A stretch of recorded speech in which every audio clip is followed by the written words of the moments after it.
This podcast is brought to you by North Carolina's electric cooperatives.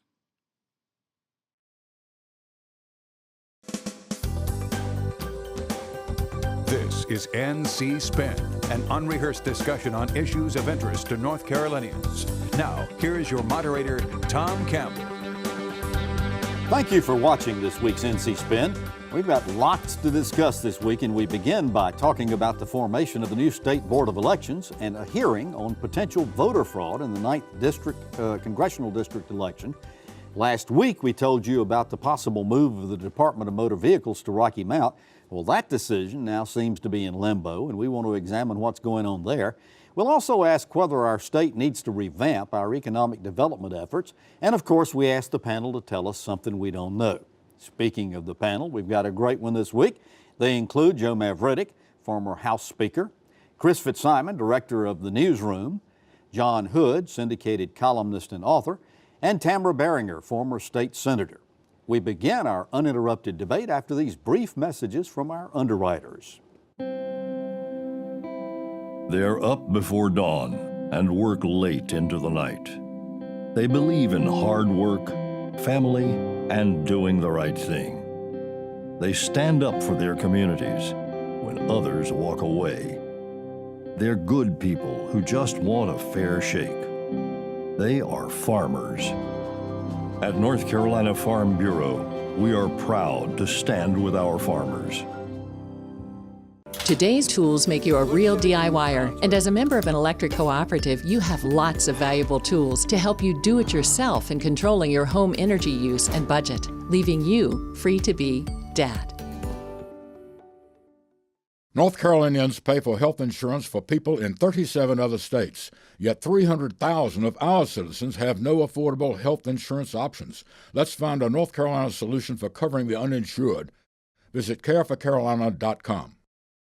Production underwriting provided by the North Carolina Academy of Family Physicians. Family Physicians, your trusted healthcare advisor for life. Let's get started. We finally have a state board of elections in place with 3 Democrats and 2 Republicans. Bob Cordell, a former member of that board, was elected as chair.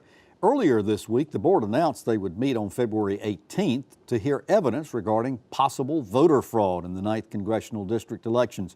Joe Mavretic, 3 months have passed since the election, and investigators for the state board have been collecting evidence and interviewing people all during that time.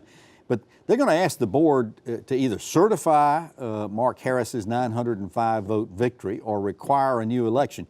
Do you believe this new board is going to finally make a decision, or is this going to drag out longer?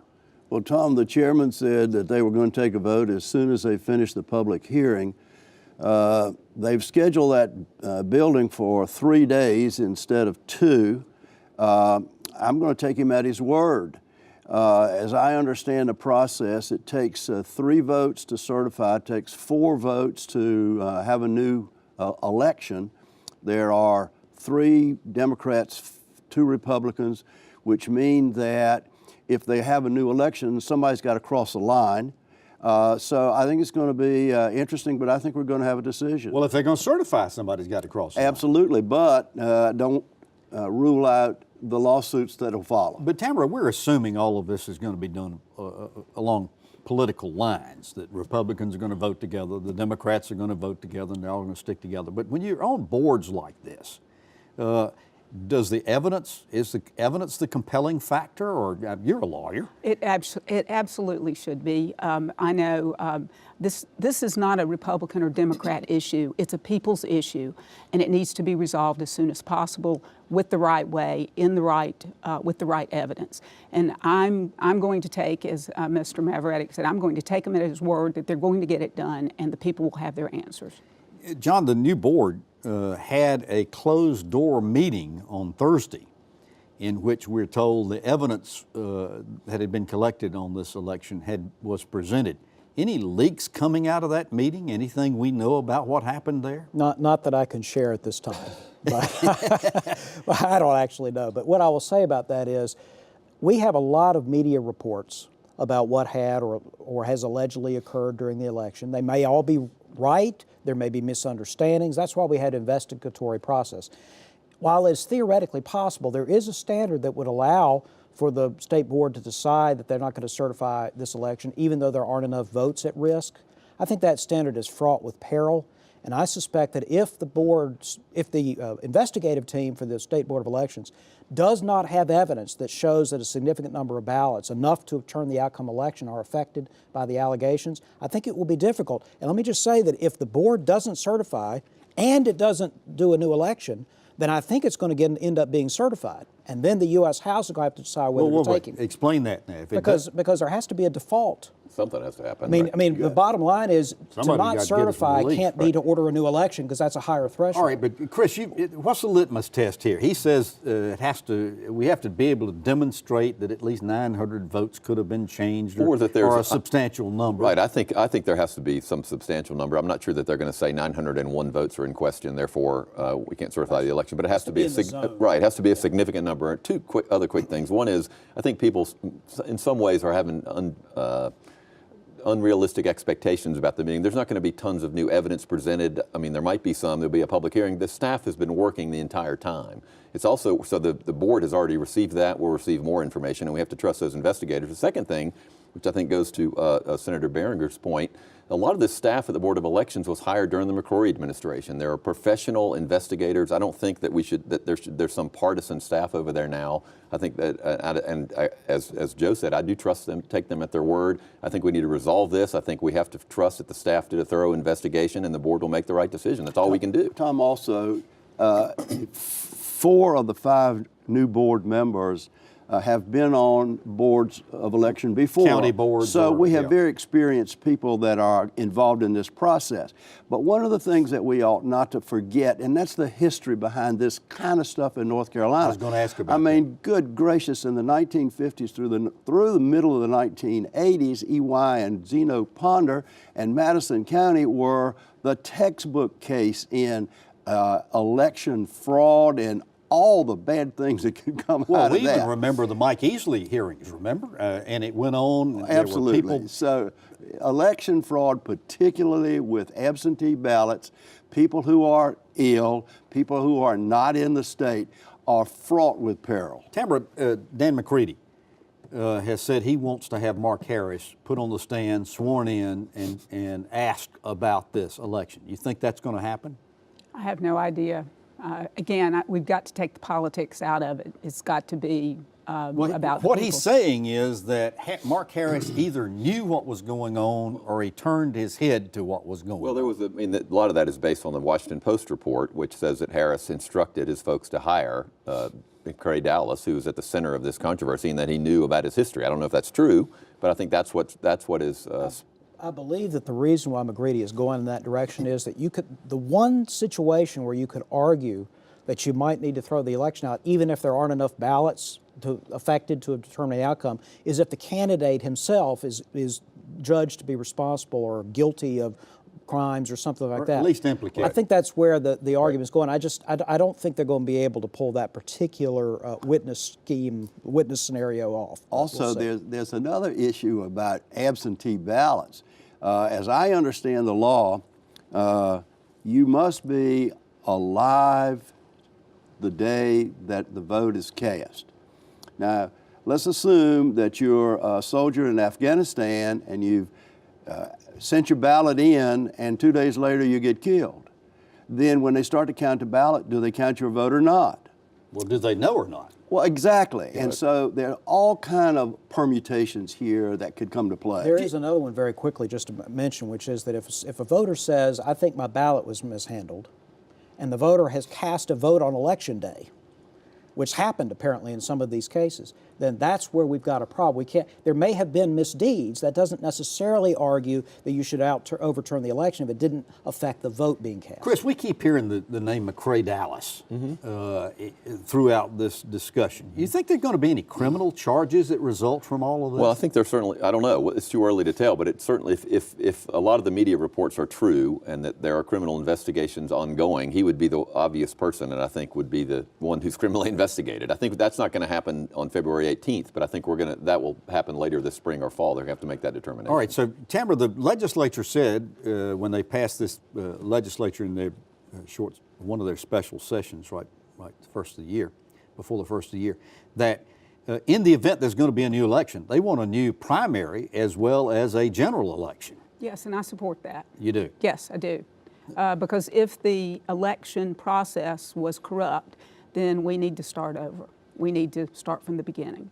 Now, I agree with that entirely. McCready's been out raising money. I don't think, from what I've been reading, that Mark Harris has been out raising money. He's anticipating there's not going to be a new election. Well, either that or he's anticipating doing something else and needs a war chest. Right. There will not be a shortage of Well, a shortage of money in this race. No, I don't think Say so that. either. But John, the whole thing, as you have said on this show before, really comes down to the Congress, to the House. It could, yes, because ultimately the House could decide not to seat Harris, or in theory, McCready. I mean, they could decide based on their own independent assessment of the situation. It would be a very it would be precedential, to say the least, that they do so.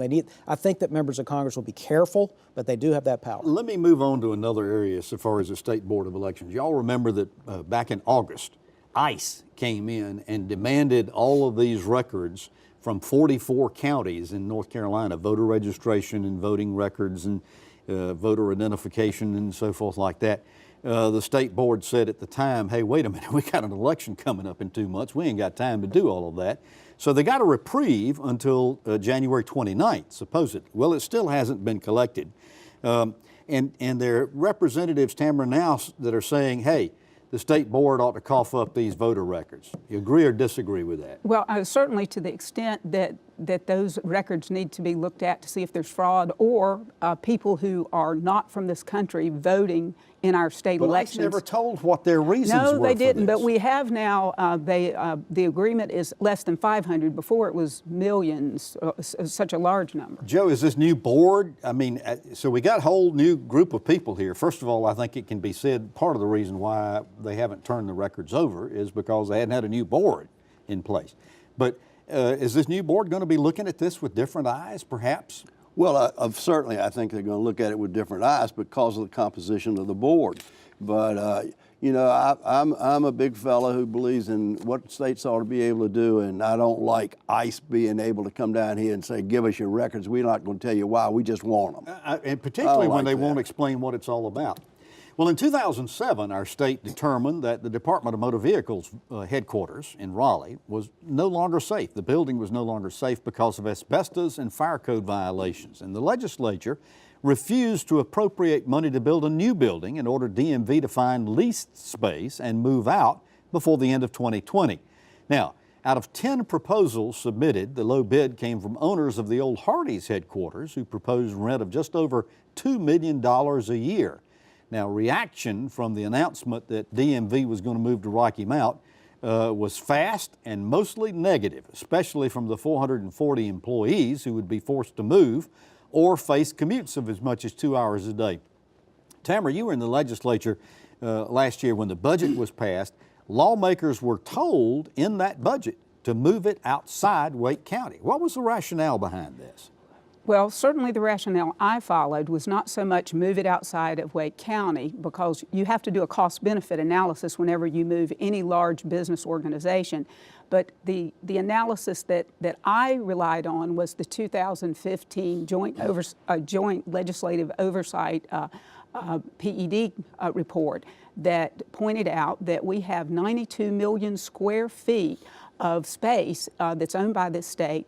And much of it is dilapidated, much of it is dangerous, and if we would just dispose of that and get out of the business of managing real property, we would be able to serve the people of the state Joe, better. this is a new philosophy in state government. For years and years and years, we wanted to own the buildings in which our agencies were occupying. Now there is a philosophy that perhaps maybe it's better to lease rather than to own. What's behind it, and do you agree with it? Well, first of all, I do agree with it, and second of all, I think what's really behind it is that now in this century, lawmakers have figured out that there are a lot of counties in North Carolina who could benefit by having a state agency in that county that would be moved from Raleigh, from Wake County into that county. for years we have used this rationale for the placement of our prisons. I believe we have prisons in like either 53 or 54 counties in North Carolina, and they are good businesses. All right, but in they're those startup counties. situations. Well, what I'm Okay. saying is that I think it's a good idea to move things out of Raleigh, and I wrote you an article about Yes. Central Prison. I mean, why in the world is Central Prison in the middle of the capital city? So we would call it the uncentral prison? We put it Move somewhere else. Yeah, Chris, as far as it goes, there are more than 440 employees that are affected by this decision. Some of whom say they're really upset about having to commute up to 2 hours a day to go back and forth to Rocky Mount. There are a lot of people that are saying, wait a minute, what's best for the taxpayers here? Let's don't be so concerned about what's best for the employee. Let me finish my go question. ahead. What's best for the taxpayers here? There are other people who are saying, like Scenic is saying, wait a minute, you're making decisions affecting people's lives and you're just going to leave them twisting in the wind? Where are you? Well, I don't know. I understand first of all, everybody understands trying to save taxpayer money. I'm not so sure that if you force people to commute for 2 hours that you don't lose a lot of these employees. I haven't seen a calculation of the cost of retraining and rehiring and how long that takes to get the building fully staffed again. That's a one-time cost, but that's a cost. Secondly, I don't think it's an accident, with all due respect to the last legislature, that they want to move things out of Wake County, which is a Democratic county. I think that's part of it. And thirdly, if you take this to the logical extreme, if you just want to save taxpayer money, why not locate the Department of Environment and Environmental Quality in Gates County, where they need jobs? Why don't we move all state buildings to the most rural parts of the state? Because I think you lose a lot when those employees have to come to the legislature, when you're having to deal with people all the time. We do have a state capitol complex that's already there. I still haven't seen a cost analysis. I think we need to see a show of hands of moving the legislature to Terrell County. What do you think about that? So far as it goes, though, we're talking about this business. Rocky Mount had the lowest bid. Now, according to bid standards, technically, you're supposed to accept the lowest bids. But is that ironclad law, John? Well, there are quality control, there are ability to deliver standards that go along with the lowest bid. I don't see that they're evident here. I mean, at the risk of making myself even more unpopular than I already am, That's which impossible. apparently I never care about, but we do not operate state government for the purpose of hiring and employing any particular group of people. And so if the state of North Carolina can receive these particular services, which are frankly not much like, I mean, Chris's point is right, there are some things that have to be in the state capitol. I don't believe that the DMV operation needs to be. And I'm really troubled that this appears to be an argument that the interest of, thousands of North Carolinians every year, their employer moves somewhere else and they have to decide whether to stay with the employer or find a different job. Why are state employees to be treated differently than other people in the state who also pay taxes? Oh, God, I can see the hate But mail coming in when that now. happens, the county and everybody, we talk on the show about incentives in one county trying to get a business to move to another county, and everybody in that county panics about the jobs, Republicans and Democrats. We are alarmed when it happens. Tamara, there's a lot of speculation that this is just pure political. One of the reasons why we're told Rex Hospital, Dick's Hospital, was moved out of Raleigh and over to Butner was because of the fact that there were legislators that were mad at the Wake County delegation. Well, we got 16 members of the Wake delegation. They're all upset about this now, most notably Dan Blue. Do they really want to get into a fight with Dan Blue? The governor decided that instead of taking to this Council of State meeting last Tuesday to have it approved, as was the requirement, he'd wait for 30 days. What are you going to think they're going to know in 30 days they don't know now? The point I started out with, I'm not satisfied that a pure business analysis was done. If the only factor is how cheap the rent is, then if this were a for-profit organization, you look at lots of other factors. You look at the cost of employment, the cost of retraining, the cost and wear and tear and health on your employees if they do decide to travel. And I'm not satisfied that that analysis was ever done, which is what we would do in a business setting. So I think that's why that we need a little extra time to see if and that Joe, at cost the end of the benefit day, changes. this all comes down to a political decision, doesn't it? We're going to ask 10 statewide elected officials sitting around the table at the Council of State to decide whether to accept this Rocky Mount bid or not. Absolutely, and that's why we have a council of state, and that's exactly what they're supposed to do. That's what they're elected to do. Why we pay them the big bucks. And I'm concerned. I'm concerned about the precedent that if another decision is reached that we need to move an agency out of Raleigh, what happens when you have this local uproar and they come back to the DMV precedent and said, oh no. Also, the last thing, Tom, when you look at the people who are upset, the employees, I've not seen one word from anybody who lives east of Raleigh about having to commute all the way to to Rocky Mount. Yeah. Not one word. Yeah. Well, how about if you live in Zebulon? Okay. You said that was the last word. It's not. I want to go around the table very quickly and get a voice decision from each of you. Is Rocky Mount going to be selected the site, John? I wish I could say yes with confidence, but I'm not so sure. Tamara? I want to see the business numbers. I don't know. More things have to come out. Yeah, I don't think so. At this point, if you made me say I don't think so, but I think that could change. Brad Crone wrote a column on our website that says, don't underestimate Dan Blue. I think that's probably true. The state's Economic Development Partnerships contract expires in October, and a legislative program evaluation committee was charged with determining how effective this organization had been in our state's economic development efforts. The report is in and paints a poor picture, saying the partnership isn't communicating or coordinating efforts with the Department of Commerce and is falling short in raising outside money to help with our economic development efforts. Chris, this partnership was created in 2014 at the urging of Governor McCrory and others. And with the blessing of the legislature, many questioned it at the time. You remember we talked about it on the show. Given this bad report card, you think this contract's going to be renewed again? I don't know. It seems like it shouldn't be from what we know. I think there's some more questions to be answered. I wasn't a fan of this when it happened or when we talked about it on the show. I didn't know why we needed to duplicate the Department of Commerce. And part of the justification was, they're going to raise all this outside private money. It won't cost as much. They haven't done that, as you mentioned, as the report had found. This report wasn't a partisan report that found this. I don't know why we need to duplicate efforts. We just had a segment talking about saving taxpayers' money. It does receive public money as well as private money. Why don't we beef up the Department of Commerce and move on? Joe, help me understand.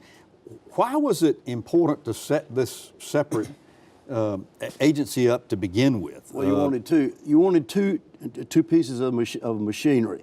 You wanted one that represented private business, and you wanted another that represented public bureaucracy. And it's like a fine watch. You got to tune them, and I'm not so sure that they've tuned well. You talked about going back to the basics, Tamara. I don't think the basics were followed here, because it doesn't sound like that there was a good blueprint put in place to try to keep the peanut butter and the jelly either together or separate, one way or the other. Well, I think public-private partnerships are a good thing because it brings in two perspectives. You have government and then you have the private sector. When you have the private sector, you're going to naturally have more accountability. This organization is a great asset to North Carolina because I think it's going to help us bridge the urban-rural divide. The legislators' report didn't say so. Let's talk about results, John. Because the proof is always in the pudding. When it gets right down to it, we've lost all kinds of big fish. Is that a result of, because of, in spite of the? Every state loses and wins big so-called big fish. North Carolina is one of the top job creators in the region. It would be very difficult. At the risk of annoying anybody left who I haven't already annoyed in this show, I will simply say that how we recruit business is a fairly minor issue when it comes to economic growth. That's a marketing question, it's an important question, but it's much more important what you're marketing. We have a lot of fundamentals that are very strong in North Carolina, and as a result, we've had pretty strong economic growth. It would be difficult to prove or disprove based on the evidence, so Chris, the effectiveness of this agency. Back to the subject, back to the question. Two separate agencies, or bring them all under one umbrella? I say bring them all under one umbrella, and I respect the idea of having private partnerships. That's what we have Chamber of Commerce is for. That's what there's all sorts of people that can play that role. We don't need another quasi-state agency. I need to transition and ask each of you to tell us something I don't know. John Hood. We know that the presidential primary in North Carolina will be in March, but it's not widely understood, but should be understood, that all the primaries will be in March, and that means that our elections are starting now because the election is only about a year away for the primary. All right. Tamara, tell us something we don't know. There has been a group of county commissioners and DSS directors, the court system and others meeting for about 15 months, a day-long meetings. And we've just released the report on how to decentralize the Department of Health and Human Services to get services to the people who need them. Interesting. Joe Mavretic, about a minute. The Daily Telegram in Rocky Mount has had an investigative report on some goings-on in the city council, and I think the results and the more this investigation goes on, the less we're going to hear about DMV and Rocky Mount. Chris, tell us something we don't know. North Carolinian Brock Long, the FEMA director under President Trump, came under fire. We still don't know how that's resolved. Criminal charges are pending at the U.S. Attorney's Office. We're still waiting on a decision whether or not to indict him. Interesting. Well, you've heard our spin on the issues of the day. To stay informed all during the week, sign up for our free weekly email newsletter, Spin Cycle, and give your feedback while also reading my weekly column. Visit our website, ncspin.com, or catch NC Spin on Facebook. Join us next week when we'll have more balanced debate for the Old North State. Until then, stay informed and watch out for the spin.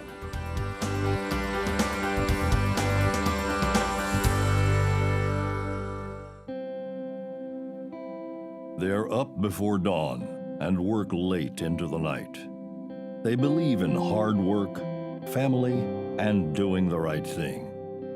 They stand up for their communities when others walk away. They're good people who just want a fair shake. They are farmers. At North Carolina Farm Bureau, we are proud to stand with our farmers. Today's tools make you a real DIYer, and as a member of an electric cooperative, you have lots of valuable tools to help you do it yourself in controlling your home energy use and budget, leaving you free to be Dad. North Carolinians pay for health insurance for people in 37 other states, yet 300,000 of our citizens have no affordable health insurance options. Let's find a North Carolina solution for covering the uninsured. Visit careforcarolina.com. Production underwriting provided by the North Carolina Academy of Family Physicians. Family Physicians, your trusted healthcare advisor for life. North Carolina Channel is made possible by the financial contributions of viewers like you who support the UNC TV network.